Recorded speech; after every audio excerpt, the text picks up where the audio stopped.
નમસ્કાર સૌને. હું મિત્તલ મકવાણા મિત. સાહિત્ય જગતમાં આદર્શ મૈત્રી મારી અને તારી એ વિષય અંતર્ગત તને નહીં સમજાય એ શીર્ષક હેઠળ ખુશીનું પાત્ર ભજવું છું. નમસ્તે.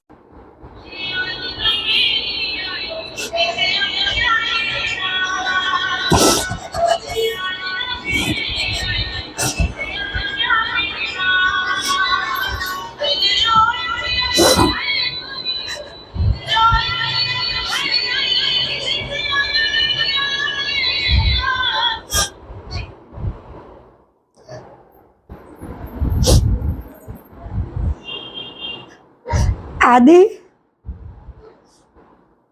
તને નહીં સમજાય. આદિ, તને મારો પ્રેમ કદી નહીં સમજાય. તને નહીં સમજાય આદિ.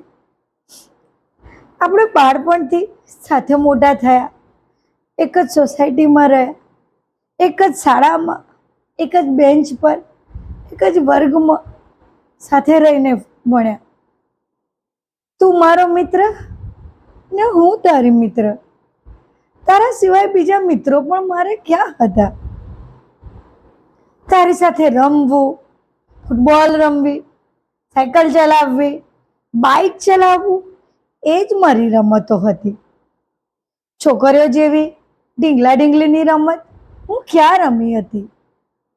જેમ એક વેલી નજીકના ઝાડ પર વીંટળાઈ વળે છે, એમ હું તને વીંટળાઈ વળી. આદિ, પણ તને નહીં સમજાય. તને મારો પ્રેમ કદી નહીં સમજાય. આખી સોસાયટીમાં આપણા બેની મૈત્રી, આદિ અને ખુશીની મૈત્રી જાણીતી હતી. પણ તને નહીં સમજાય આદિ. આપણે સાથે કોલેજમાં પ્રવેશ મેળવ્યો.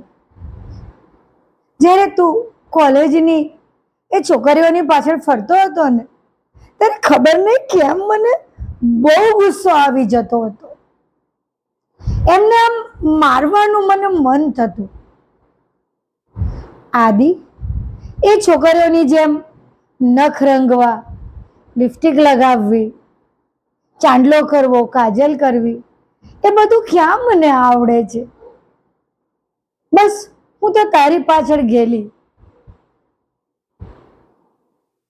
આમ આમ લટ કરીને ઝુમર દેખાડવા, ડ્રેસ પહેરવો, હળવે રહીને ચાલવું, હળવે રહીને બોલવું એ બધું ક્યાં મને આવડે છે આદિ? એ બધું ક્યાં મને આવડે છે આદિ?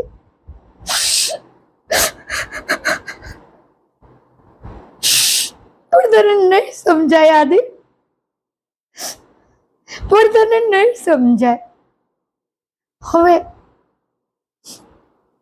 આ દોસ્તી પાછળનો ગાઢ પ્રેમ હું નહીં છુપાવી શકું. ફક્ત એક દોસ્તી રાખીને તારા માટેનો પ્રેમ હું મારા દિલમાં નહીં છુપાવી શકું.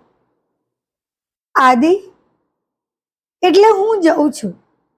હવે ફક્ત દોસ્તી મારાથી નહીં નિભાવી શકાય. આદિ, મને માફ કરજે. હું તારાથી દૂર જઈ રહી છું.